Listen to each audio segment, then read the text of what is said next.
Hello and welcome back to Miss French Teaches Something. Today we're going over letter names and sounds. So today's lesson is for parents and teachers, and the purpose of the lesson is to understand how to say each letter sound and why it's so important. By the end of the lesson, you should know what each letter sounds like and why the letter sounds are so important. So let's start off with the why does it matter part. It matters how we say our letter sounds because that affects how we decode words, how we sound them out and read them. And it also will affect how we spell words. For example, if I have the word bat, but I've learned that B says b and T says t, I might sound out the word bat as b at t. And when I go to blend that together, it'll go b at t, which really delays the reading process and it causes kids to struggle with how they read. Same thing with spelling. When I say the word bat and I sound it out buh, I'm going to write B-U-A-T-U, Ba'ata, instead of B-A-T.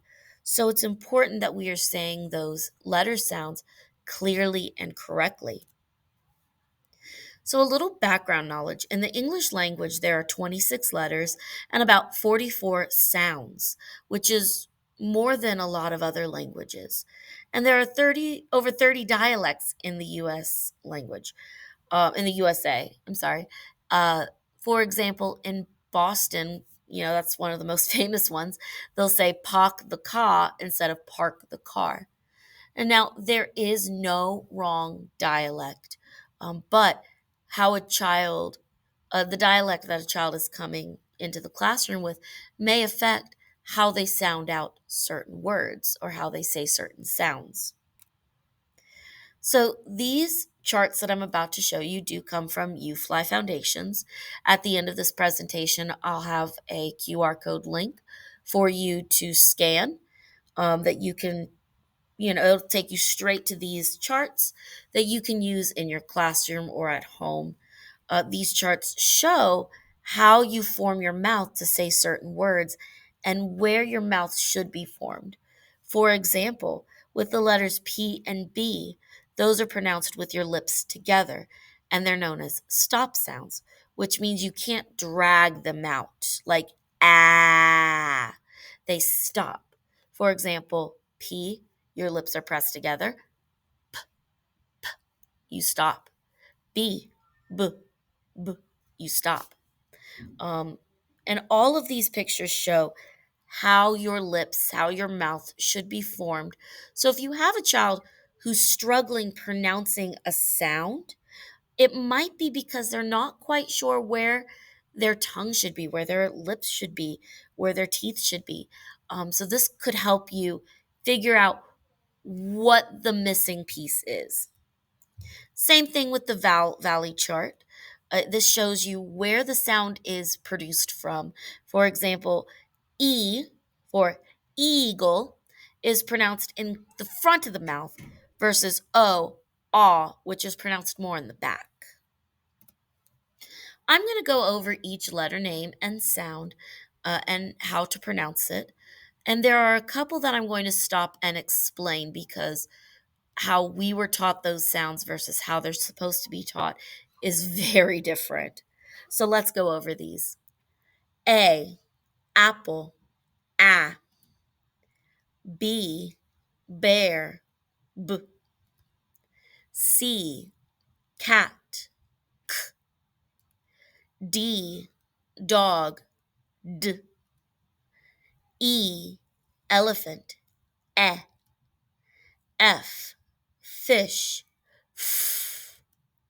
G, grape, g. H, horse,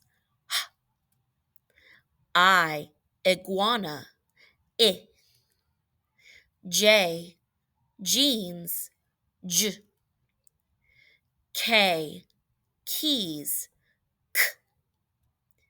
L, lemon, l. M, mouse, m. N, nest. N. O. Octopus. Aw. P. Pizza. Q. Quilt. Cool. This one I'm going to stop at. Q, a lot of times, is taught as qua, qua, and we're adding that schwa sound at the end. When we say words like quilt, we don't say qua-ilt. It's quilt. We don't say qua-een. We say queen. So Q is coo. Q, quilt, coo. R, rainbow, S, scissors, s. T, tomato, t. U, umbrella, V, vegetable, v. W, water, woo. This is another one where we're commonly taught that W says wa, wa. But we don't say otter, walrus. We say water and walrus. So it's important that when we teach W, we teach that it's woo, not wa. Woo, W, woo, water. X, fox, x.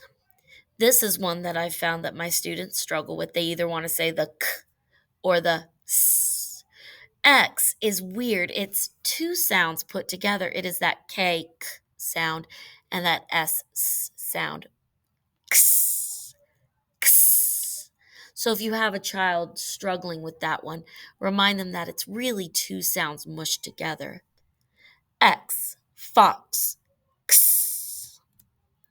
Y, yarn, ye. This is another one where we're commonly taught that Y says ya, but we're adding that schwa to the end again, ya. We don't say ya arn or ya ello. We say yarn, yellow. So Y says ye, not ya. Y, yarn, ye. And finally, Z, zebra, z. So I know some of these probably surprised you. They surprised me when I learned the correct way to say them. I hope this helps.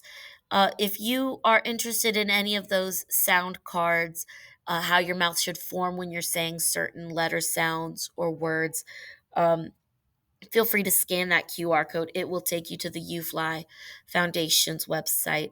That website has a lot of great manipulatives and tools that will help you teach your students and your children. Next time, I do plan on talking about centers, how I like to set them up in my class, some great resources that I use to put my centers together, and how I try to manage them. So that's what our next video is going to be on. Thank you so much for joining me, and I hope you have a great day.